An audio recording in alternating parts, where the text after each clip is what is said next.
Alrighty guys, different view.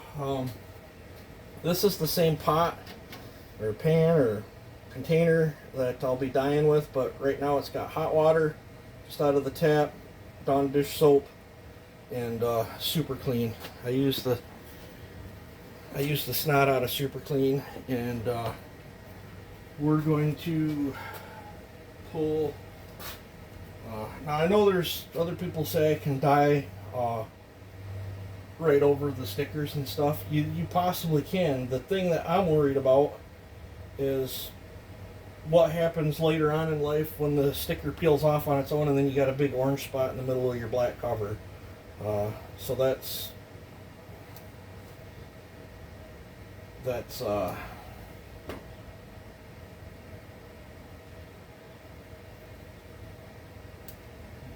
why I do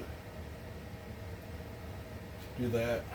And it's a brand new saw. You can still see well, the camera's not picking it up, but I can still see where that sticker was, because the Echo plastics fade fast. And then I'll take a little bit of either brake cleaner or that carb cleaner. I'll make sure that sticker residue is removed, and then I'll dump it in there. And then the same thing with these. I gotta wash this just a little different, so I'll show you here in a second. But I'm gonna try to get without gouging the plastic. I'm gonna try to get the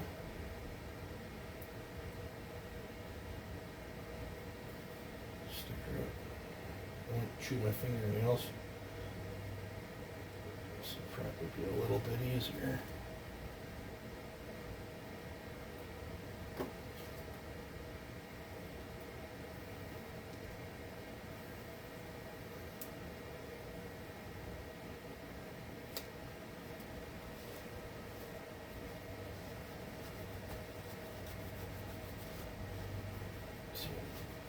Adhesive spot. I'll have to re-soak that rag. It already dried on me.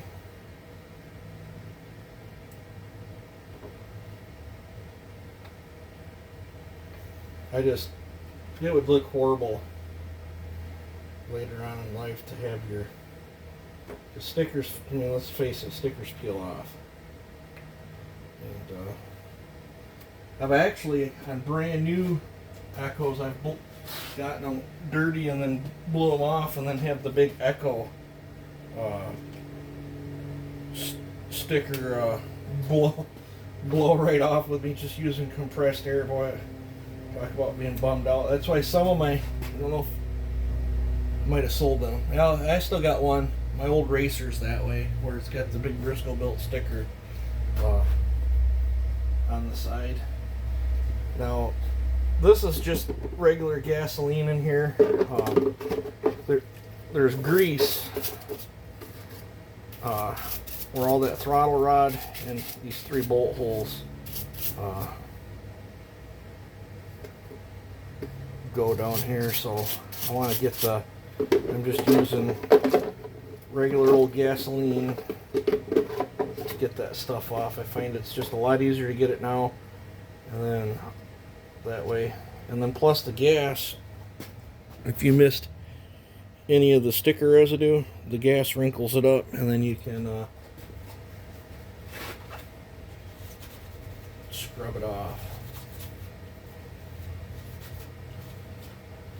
Now check that over thoroughly.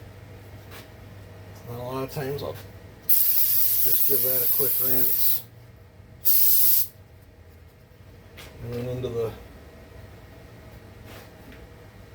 degreasing solution. I can't stress it enough. If you don't clean this stuff well, when you're dyeing it, you'll get fingerprints that show up, and that Cerakote stuff that you get in a rag that you peel open the pouch. Don't put that stuff on there, because you'll work your butt off to get that stuff off to ever get dye to dye in good there. Now this sticker, it's got tamper-proof stuff. But I peel these off too. To me, it's not nothing important. But when you peel it off, it'll have that on there. Not the end of the world. Just give her a little love tap with this stuff. Sometimes you gotta.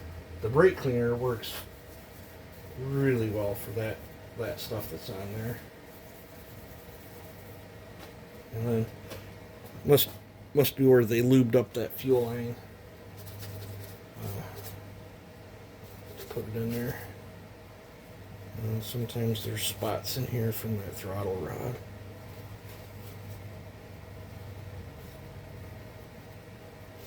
And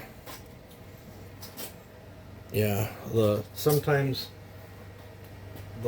the plastic leaches on these. I'm not exactly sure why, but the tanks will typically take dye really well. Got a dirty spot here.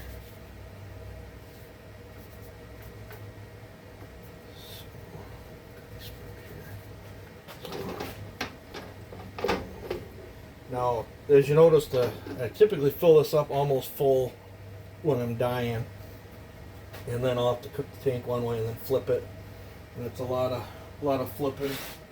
Now, this is typically the last part because it's normally got a lot of grease on it. That's what I use the gas for.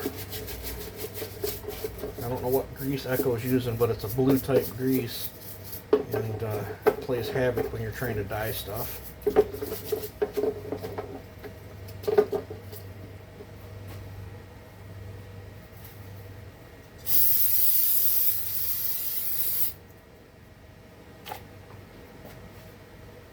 Alrighty, so I think what I'm going to do is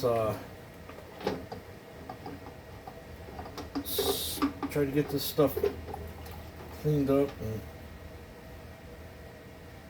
rinsed off the best that I can.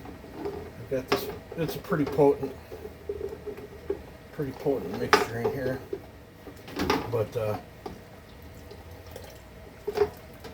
what I'll end up doing, I won't be able to film inside the house. Wife's watching TV in there,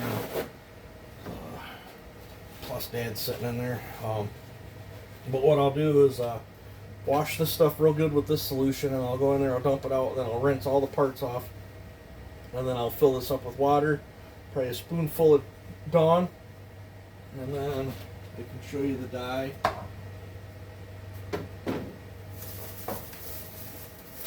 Maybe I can get to it.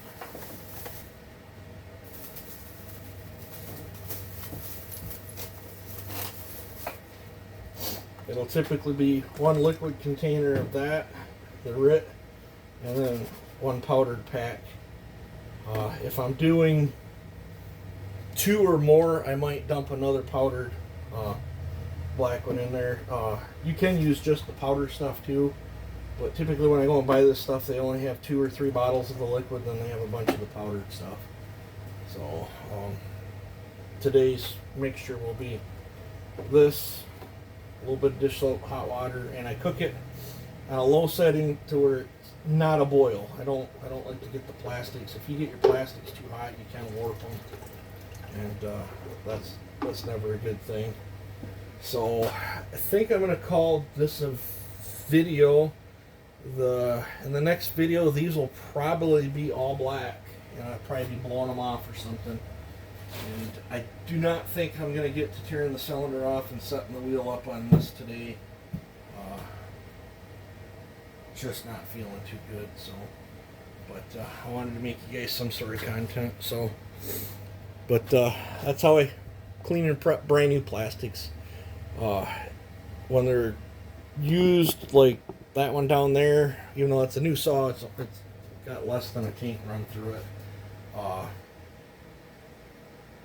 That one would get cleaned a little more aggressively than the brand new one.